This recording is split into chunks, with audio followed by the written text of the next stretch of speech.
2018 онд гарсан Шийтгэвч гэж орцуулж босгох Бразилийн он сонирхолтой киног өнөөдөр товчсон хүргэж байна. Мужийн захирагчийн өргөөний гата эсэргүүцлийн жагсаас болж байгаар энэ кино эхэлнэ.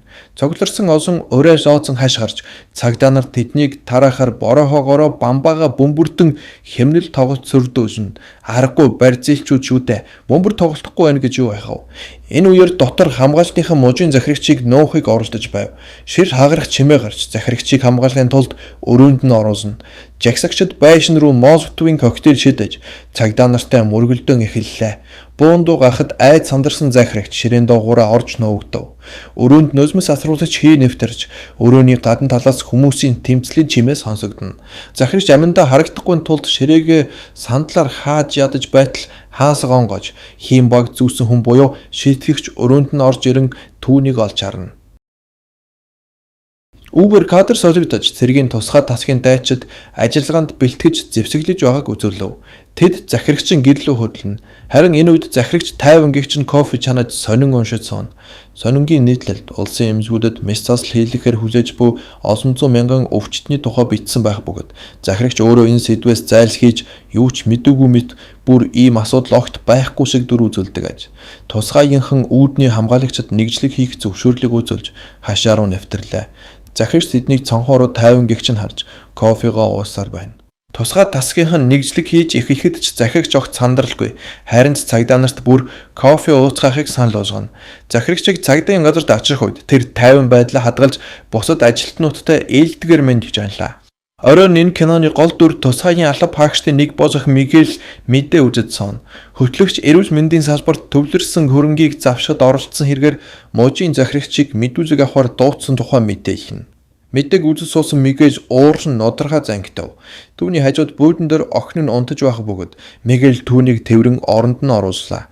Охин нь сэрэд iPod-о хажуудаа тавихыг гуйж дараа нь ааваасаа та үнэхээр хулгайч мужийн захирагчийг баривчсан уу гэж асууна. Охин ааваараа маш ихээр бахархдаг байлаа.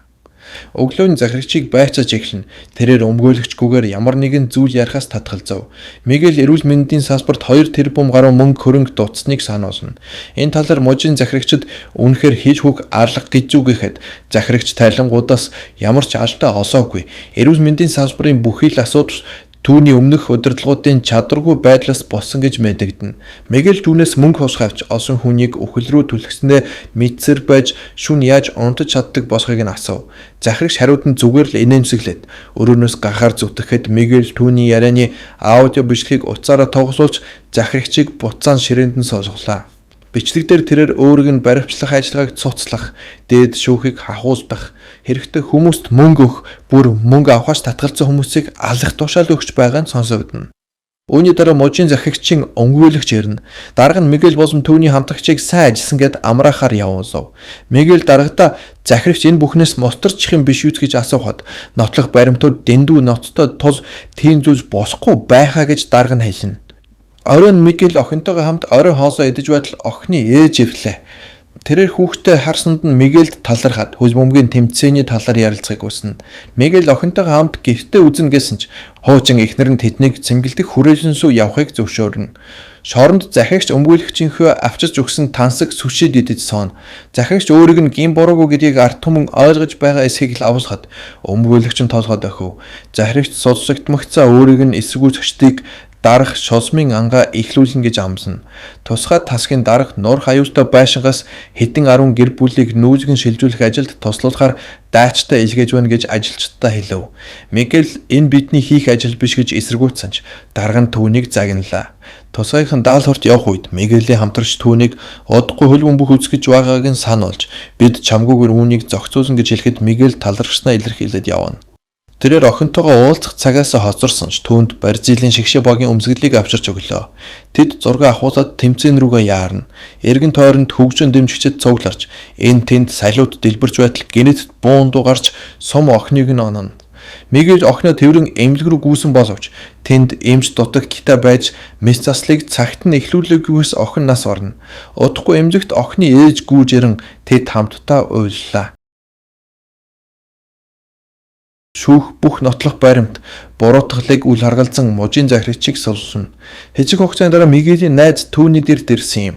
Мигэл гашуудан сууж байв. Найз нь бүх зүйлийг шалгаж чадах бүхнээ хийсэн боловч охиныг хэн алсныг тогтоож чадаагүй гэдгээ хэлнэ. Хинч хаанаас ч буудаж босх байсан аж. Гэвч Мигэл охиныг санамсаргүй сум хөнөөгөөгүй гэдэгтээ тэлтэй байлаа. Эмнэлэгт түүнд туслахыг ч оролдоогүй бөгөөд охин цусааж гитээ усмаснаас урсан юм.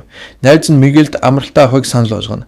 Залуу өөлж охиныхоо iPod-оор хөгжим сонслоо. Хэвлийн баг хурал дээр захирагч үндэсний эрүүл мэндийн асуудал үргэлж түүний анхаардаг тэргүүлэх чиглэл нь байсаар ирсэн тул айх зүйл алах гэж мэдэгдэнэ. Өөр намынхан түүний эсрэг явуулах хийж байгаа нь зөвхөн ажлаа өргөжүүлэх хүч чад түүнд өгч байна гин. Тэрээр ерөнхийлөгч болсон ч ард түмнээ гонсоорлохгүй гэж амлав. Энэхүү мэдээлэл нь ард түмний дунд үүмэн самууныг өдөөж өглөө. Мигэл гүйж яваад дэлгүүрийн цонхны өмнө зогсож хэвлэлийн хурлын сурвалжлагыг үзнэ. Гэтэл гинэ түүний дэрэгдэн зогсож байсан дэлгүүрийн цонх руу хэн нэгэнд чосоо шиднэ. Засуу эсэргүүцэгчдийн жагсаалтаа нэгдэх боловч цагдаагийн хамгаалтын шугамд ойртоход цагдаа нар түүнийг зодож эхэлнэ. Үүний хариуд жагсагчдын нэг нь цагдаа нар руу молотовын коктейл шидэж цагдаа нар хойшоогоо ухарна. Жинхэнэ мөргөлдөөн эхэлж цагдаа нар нулим сасруулж хий хэрэглэв. Мигээс ханиалгаж байтал хажууд нь хамгаалтын маск онлоо. Мигэж үүнийг зүүж кино ихэхэд гардаг нөгөөх шийтгэгч болон хувирна. Байлдааны туршлага ур чадварынхаа ачаар Мигэл цагдаа нарын эгнийг сэтлэн захигчийн өргөөрөө нэвтарч түүнийг ширээн доороос олж авсныг бид киноны эхэнд үтсэн шүү дээ. Захирагч залууг ус төрийн өрсөлдөгчийн төлөө ажиллаж байна гэж бодон хахуустахыг оролдох боловч энэ нь огт тус болсонгүй. Мигэл түүнийг өгтлэн зодлоо. Дараа нь Мигелийн сайн найз хамтлагч нь хяналтын камерын дүрс бичлэгээс захирагчийг хөнөөсөн гэмт хэрэгтнийг илрүүлэхээр оролдох боловч бүтлгүүтэн. Баривчлагдсан босогчдыг цагдаагийн газарт авчих бөгөөд тэдний нэг босох эмэгтэй Мигелийг олж харан өчигдрийн шийтгэгч мөн босхыг шууд таниана. Мигелч эмэгтэй рүү харж түүний харцнаас нь бүх зүйлийг ойлгоно. Мигелийн дарга масктай хүнийг хайж түүгээр дамжуулан захирагчийн өвхлийг сонирхож байсан хүмүүсийг олсно гэж мэдэгдэнэ. Баривчлагдсан хүмүүсийг байцаахаас эхлэх хэрэгтэй болов. Мигэл тэднийг биечлэн байцаах санс гаргаж Нина гих өнөөх бүсгүйгээс эхлэн гэдгээ хэлнэ. Тэрээр Нинаг байцааж түүнийг комикс номын дэлгүүрт ажилладаг хакер харин эйжент заллингийн хэрэгээр ял идэлж байсныг олж мэднэ. Тэд маргалдах боловч ярианы үеэр Нина цаасан дээр би чамайг харсан гэж бичиж утсан дээр нь видео баримт байгаагаа хэлсэн юм. Бичлэгний хуулбар нь үүсгэн системээр хадгалагдсан тул Мигэл утсан дээрх бичлэгийг устгасан ч тус босохгүй байж. Алуулсан захирагчийн хариалагддаг байсан намын гишүүд эрг сонгуулсаар алагдсан захирагчийн оронд хэнийг нэр дэвшүүлгээ хэлэлцэн. Тэд гантик өхрийн мах идэж, энээлдэж амьдралын таашаалыг мэдрэхээр нэг олж байлаа. Намын дарга Антеро Гомес одоогоор ял шидэлгүй байгаа өөрийн хүүгээ нэр дэвшүүлэхийг санал болгож, хэрв зөвшөөрөхгүй бол хүчний байгууллагуудад нөлөөлж намын гишүүдийг шорон дэлгэнэ гэж сүрдүүлсэн. Ийм сүрдүүлгийн дараа бүгд түүний саналыг зөвшөөрөв. Мигэл хураагдсан эд зүйс дундаас Нинагийн утсыг олж бичлэгийг үзээд охиныг солсон. Түүний хамтрагч үүнд гайхна. Учир нь ингэж огт босохгүй байв. Энэ хооронд Нина ажилдаа явж сүлжээнээс Мигелийн тасаарх бүх мэдээллийг хайлаа. Өсгөө гэрлүү явж байтал Мигел машинаараа хажууд нь зогсож ярилцахыг санал болгоно. Гэвч Нина татгалц хувьд засуу түүнийг утсан дээрх мэдээллээр нь сүрдүүлсэн. Цагдаа нар Нинаг хакерийнх нь хэрэгээр хайж байгааж Мигел дүнд зөвхөн захирагчийн орооцолцсон гэмт хэрэгт холбогдсон бусад хамсаатнуудын нис хэрэгтэй байгааг хэлнэ. Нина захирагчийн зөөврийн компьютерыг хакердаж Мигел шаардлагатай мэдээллийг авлаа. Тэрээр орхигдсон барилгад нуугч бэлх гэж авьяасагч тушимдыг араараас нь устгаж эхэлнэ. Энэ тухай мэдээгээр гарч нийгмийн зарим хэсэг шийтгэгчийн үйлдэлийг дэмжинэ. Цагдаагийн дарга ганц алуурчныг барьж чадахгүй байгаад бухимдаж харин Мигелийн хамтрагч найз нь шийтгэвч гэх энэ хүн өөрөө цагдаагийн хүн байж магадгүй гэж сэжиглэж эхэлнэ. Учир нь тэр дэндүү цэвэрхэн ажиллаж байлаа. Дараагийн байг устгахын тулд Мигел сайдын байрлах тэнгэр багандсан байрлал руу нэвтрэхээр бэлтгэн. Түүнийг тийшээ чиглэн явах хооронд хамтрагч нь шийтгэгчийн дараагийн хохирогч хэн босхийг гинэд ойлгоод Мигел рүү яаралтай эрхийг хүссэн зурвас илгэн. Гэвч залуу зурвсыг анзааралгүй аль хэдийн байрлал руу нэвтэрч Нина түүнийг зааварчлан чиглүүлж байв. Энэ хооронд сайд эмэгтэй Антеро Гоместой уулзаж Антеро авилгатай тэмцэх ажиллагааны хүрээнд улс төрчдийг мөрдөн мөшөхийг зогсоохын тулд түүнд хахуул санал болгоно. Гэвч сайд мөнгнөөс татгалзав. Энэ үед Мигелийн хамтрагч гисэн энэ газарт амжиж ирлээ.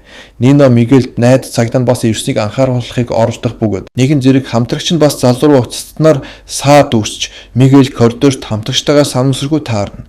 Баярлал дотор хөөцөлтөн болж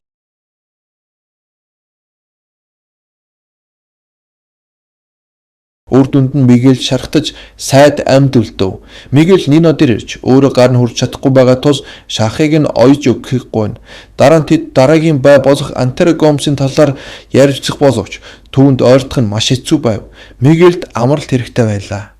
Энэ үед нь цагдаагийн газрын дарга мөн л авилгач улс төрчдтэй хамтран ажилтдаг нь гарах бөгөөд Антера Гомесийг өөрийн эзэн гэж дууддаг байв. Энэ хооронд төшөмдүүдээс зөвхөн тэр л амьд үлдсэн байлаа. Шийтгэвч ганцаараа ажилдаггүй. Хяналтын камеруудыг удирдах буй ямар нэгэн хакер түүнд тусалж байгааг цагдаагийн дарга ойлгоно. Мигель түүний хамтрагч болсон бусад ажилтнууд талигаач захирагчийн лоерийн талаар шинэ мэдээлэл олсон ч удирдлага нь авилгын мөрдөн байцаалтыг зогсоох тушаал өгнө. Сайд нутаг баримт дутмаг гэсэн шалтгаанаар ингэж тушаажээ. Одоо зөвхөн хийм багтай асуучинд анхаарлаа хандуулах хэрэгтэй гэж хэллээ. Шудраг цагдаа нар бүгд ийм мэдээнд бухимдана. Хүндэтгэлийн оройн хоосны үеэр Антера Гомес шинэ туслуудынхаа хамт хүүгээ ерөнхийлөгчийн сонгуульд нэр дэвшүүлэх талаар хэлэлцэнэ. Эрхийн балай хүүн сандарч өрөөнөөс гүн гарч дараа нь ийм хариуцлагт бэлэн биш байгаагаа хэлнэ. Эцэг хүү хоёр ярилцаж байх зур Мигель Антера Гомесыг онж байв. Гэвч яг эцсийн мөчөд хүүн гинэт эцгийгээ тэрвэрч сум хүүг нь онно. Хүү нас барсан ч Антера Гомес нөхцөл байдлыг өөртөө ашигтайгаар эргүүлж ерөнхийлөгчийн сонгуульд өөрөө нэр дэвшвэр шийдлээ. Энэ хооронд түүний хүмүүс шийтгэгчд тусалж буй хакер хаанаас ажиллаж байгааг олж мэдээд комикс номын дэлгүүртнээр нь. Гэвч Нино тэнд байхгүй байсан тул түүний оронд хамт ажилладаг залуу асуусав. Бүсгүй хэсэг хугацааны дараа дэлгүүрт орж ирээд айсандаа гүн гарсанд одоо эмэгтэйг бас дагаж эхэлнэ. Энэ үед Мигелийн хуучин эхнэр түүний хамтрагчдэр ирж охиноо нас барснаас хойш залуу зүгээр л алга болчихсон гэж гомдлоно. Хамтрагч нь гайхна. Учир нь Мигель түүнд хуучин эхнэртэйгээ хэд удаа ууцсан гэж худлаа хэлсэн байлаа. Бүр хамтрагч нь шийтгэгчийг барих гэж байх үед хуучин эхнэртэйгээ хамт байсан гэж хэлсэн байв. Энэ хооронд Нино өөрөө ч мэдлгүй Антера Гомесийн хүмүүсийг Мигелийн нуугч руу дагуулад ирнэ. Ингээд бууталцан эхлэв. Хэдэн асуучид олзуулаач Мигель нэгээс бусдыг нь бүгдийг нь алж чадлаа. Амьд үлдсэн нь Ниног байцааж залууд тохирцоо санал болгоно.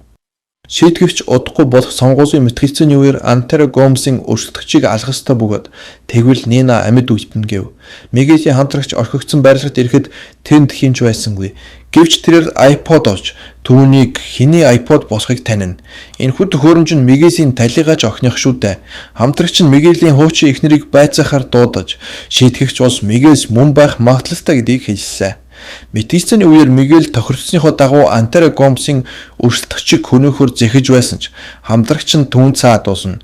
Тэд зодтолтож хамтрагч нь багны цаана хэн байгааг мэдэж байгаа хэлнэ. Мигелс хийм бага авч найзууд цагдаа хүний жинхэнэ үүрэг юу босох, нийгмийн жинхэнэ дайснууд нь хинбэ гэдэг талаар маргалбна. Хамтрагч нь Мигелийг хүн арахыг зөвшөөрөхгүй гэж хэлээд буун дуу гарлаа. Нэвтрүүлэг тасалдаг үед Нино өөрийг нь барьцаасан хүнийг арж чөлөөлөгдөж амжина. Үүний дараа Мигелийг баривчсан байгааг үзүүлв. Байцаалтын өрөөнд яагаад ч юм хуучин эхнэр нь түүнтэй уулзаж түүнийг ухаанаа алдсан гэдгийг хэлээд тэдний талигаач охин аавынхаа хийсэн зүйлс болсон хэн болж хувирсныг нь мэдвэл амьдрахыг хүсэхгүй байсан гэдгийг тайлбарлана. Шийтгэгчийн үйлдэлүүд генетикийн сонгуулийн эцийг маш өндөр осож хувиргана. Антера Гомес ясарт байгаач энэ хооронд камерт хоригдож байсан Мигелийг байцаалтын өрөөнд чирж авчирлаа. Тэнд түүнийг хуучин хамтрагчтан зоодох бөгөөд цагдаагийн дарга Мигелийг муу ажиллаагүй зүгээр л буруу талыг сонгосон. Учир нь авилга бол төрийн тогтолцооны чухал хэсэг гэж хэлсэн. Цагдаагийн дарга туслахуудаа дуусгах гэж тушаагаад гарч явна. Энэ үед цагдаагийн даргын туслахуудын нэг нь хамтрагчаа буудаж хөнөөгөөд Мигелийг агентыг хөнөөсөн тул бие хамгаалах зорилгоор буутсан гэж харагдуулахаар буутах гэж бэлтгэн. Богино хэмжээний тэмцлийн дараа Мигель дийлж чөлөөлөгдөөд зэвсэг болон шийтгэгчийн маск авч зүгтаана. Тэрээр Антера Гомесийг устгахаар иржээ. Замдаа таарлцсан бүгдийг устгахсаар Мигель Антера Гомест нэг юм хурж ирлээ. Улс төрч түүнтэй ярилцсангаа буугаа сэмхэн цэнэглэж байв. Гэвч Мигель түүнийг өсөж буудаж асаад дараа нь өөртөө хамт байрлахыг дэлбэснээр энэ кино төгслөө.